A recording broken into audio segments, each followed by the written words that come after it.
कुछ दिन बचे हुए हैं। सारे महानगर पालिका के जो इलेक्शन के उम्मीदवार है वो दिन रात एक कर रहे हैं। इसी भागदौड़ में आप अपक्ष अपनी ताकत लेकर चल रहे हैं, क्या कहना चाहेंगे? अल्हम्दुलिल्लाह, अल्लाह के फजलो करम से मैं फर्स्ट डे से मेहनत कर रहा हूँ और इलेक्शन शुरू हुए इसलिए मेहनत नहीं कर रहा हूँ। मैं मेहनत हर वक्त करता हूँ और करते आया हूँ, आगे भी करता रहूँगा। आपने जो कहा है कि सब लोग प्रचार में लगे हुए हैं, तो ये लोग प्रचार खुद का कर रहे हैं। जिस तरह से ये अभी मार्केट में हम देख रहे हैं कि पटाखे की लड़ा लगाई जा रही है, बड़ी बड़े होल्डिंग्स लगाए जा रहे हैं और रिक्शे घुमाए जा रहे हैं। इससे ये नहीं पता चल रहा है कि ये आवाम के दुख दर्द में काम आ रहे हैं या खुद का प्रमोशन कर रहे हैं, खुद को प्रमोट कर रहे हैं। मेरे को लगता कि सबसे अहम ज़रूरी बात ये है कि घर घर जाकर आवाम की तकलीफ़ों को समझना चाहिए। हम इलेक्शन में क्यों खड़े हैं, इसका मकसद आवाम तक के पहुंचाना चाहिए, जो कि अल्हम्दुलिल्लाह जफर बिल्डर हर घर तक के पहुंचने में कामयाब हो रहा है। अपनी माँ बहनों से, अपने भाइयों से ये जानने की कोशिश कर रहा है कि आपकी प्रॉब्लम क्या है। क्या आपके बच्चे सही तरीके से स्कूल जा पा रहे हैं? क्या आपके बच्चों को स्कूल में तालीम सही तरीके से मिल पा रही है? क्या आपके महानगर पालिका से रोजमर्रा में से मिलने वाली सहूलतें आपको मिल पा रही है या नहीं मिल पा रही है? आपके घर के सामने का रोड सही है? आपके ड्रेनेज लाइन का सिस्टम सही है? आपको पीने का पानी कहीं गंदा तो नहीं आ रहा? मैं आपके क्या काम आ सकता हूँ? मैं आपकी क्या खिदमत कर सकता हूँ? जफर बिल्डर इस बात पर फोकस कर रहा है। मैं इस बात पर यकीन नहीं करता हूँ कि बड़े बड़े होल्डिंग्स लगाने से आपको वोट मिल जाएंगे। मैं इस बात पर बिल्कुल भी यकीन नहीं करता हूँ कि जो पटाखों की लड़ा लगाएंगे और रॉकेट लगाएंगे, आसमान में जाके वो ब्लास्ट होंगे और उसका एक नज़ारा सामने आएगा, मैं समझता हूँ इससे भी वोट नहीं मिलेंगे। मैं समझता हूँ कि तुम गाड़ी में बैठकर पब्लिक को हाथ हिलाते हुए निकल जाएंगे, इससे भी वोट आपको नहीं मिलेंगे। हाँ, अगर आपको वोट मिलेंगे तो आवाम के दरमियान में रहने से वोट मिलेंगे। आपको वोट मिलेंगे तो आवाम की तकलीफ को खुद की तकलीफ समझना पड़ेगी। आपको वोट मिलेंगे रात बेरात जब किसी का फोन आएगा आपको उसके लिए भागना पड़ेगा। इससे आपको वोट मिलेंगे। आपको वोट तभी मिलेंगे जब आवाम की बुनियादी सहूलतें आप उन तक ये पहुँचाने का जरिया बनेंगे। आपको वोट तभी मिलेंगे जब हुकूमत महाराष्ट्र की जानिब से आने वाली तमाम स्कीमों को आप आवाम तक ये पहुँचाएंगे। बाकी वोट आपको मिलने वाला नहीं है।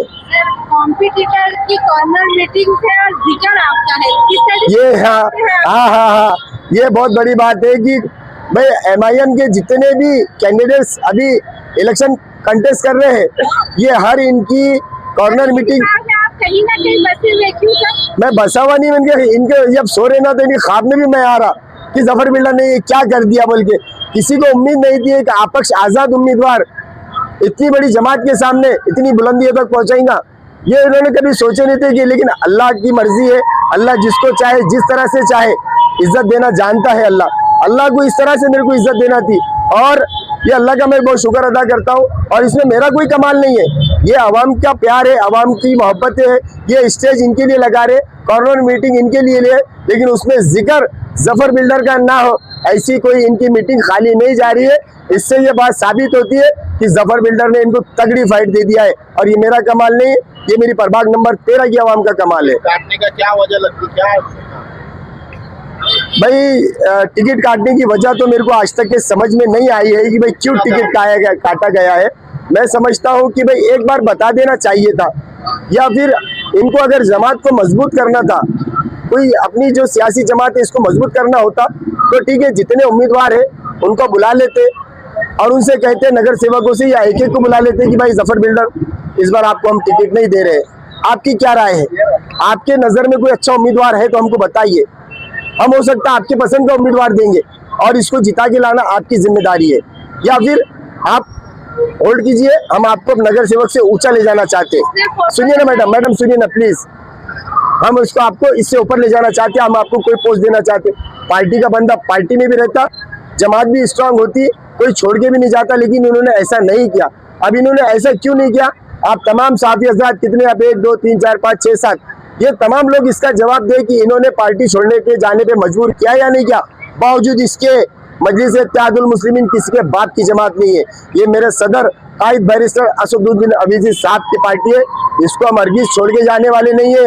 अगर किसी फैमिली में किसी भाई ने किसी छोटे भाई को बोला चल तू निकल जाए यहाँ पे, तो वो उसका फैसला नहीं रहता जब तक के बाप या दादा या घर के बुजुर्ग नहीं बोलेंगे वो घर छोड़ के नहीं जाने वाला। ऐसे ही हमारे बुजुर्ग, हमारे बड़े भाई असदुद्दीन अवीजी साहब है, उनके बोलने से पहले तो हम नहीं जाने वाले पार्टी छोड़ के। इस बार बातचीत हुई उनकी? में मेरी कोई बातचीत नहीं हुई उनकी। सर आपने देखा जिसने फोटो जलाई जिसमें है तो क्या भी अपने आंदोलन किया विरोध किया उन्हें वापस नजदीक लाया जा रहा है। आज जैसे कई कैंडिडेट है जिन्होंने खामोशी इख्तियार करके अपक्ष चुना है उन लोगों को वो लोग करीब नहीं कर रहे किस तरीके से देखते हैं? बहुत अच्छा सवाल करे नेहा मैडम आपने। मैं तो इसको सरेआम पर नहीं लाना चाहता था, लेकिन आप साफी लोग जो ना जबान से निकाल देते। देखो 2019 में नासिर सिद्दीकी इलेक्शन में खड़े थे, कटकटी गेट के ऊपर झगड़ा हुआ, हमारे काबिल दोस्त सैयद ओसामा ने इम्तियाज जलील को गल्ला फटे तक के मारे थे। ये मैं नहीं बोल रहा, तमाम शहर ने देखा। उसके बाद में बाईजीपुरा के अंदर से 2015 में जब मैं इलेक्शन कंटेस्ट किया, अमर बिन हतरा टिकट मांग रहे थे, उनको नहीं मिला, उन्होंने काले झंडे बताए थे। ये दो चीज़ें हो गई। उसके बाद में मेराज खान जो है, इन्होंने भी इम्तियाज जलील को उनके बर्थडे के मौके के ऊपर, जिसका मैं गवाह हूँ, इन्होंने माँ बहन की गाली दिए थे मेरे सामने। अब उसमें से जो है तो ओसामा ने मारा था तो उसको टिकट मिल गया, अमर बिन हतरा ने काले झंडे बताया था, उसको टिकट मिल गया, मेराज भाई ने उनको गालियां दिए थे, उनको टिकट मिल गया। अब मेरे को ऐसा लग रहा कि आने वाले बारी में कलीम कुरैशी को एमआईएम का टिकट मिल जाएगा। तो क्या आप ऐसी कोई हरकत करने की सोच रहे हैं? भाई ये जमात मेरी है, मेरी जमात के साथ मैं ऐसी कोई हरकत नहीं करूंगा। देखिए मेरा आपके टिकट साथ नहीं, शायद नहीं नहीं गलत मैं- रास्ते पे- नहीं नहीं नहीं नहीं नहीं नहीं, मैं गैर सियासी हरकत बिल्कुल नहीं करने वाला। मैं नहीं चाहता कि मेरे असदुद्दीन अवीसी साहब की पार्टी को किसी भी तरह से कोई दाग लगे। जिस थाली में खाए उस थाली में छेद नहीं कर सकते।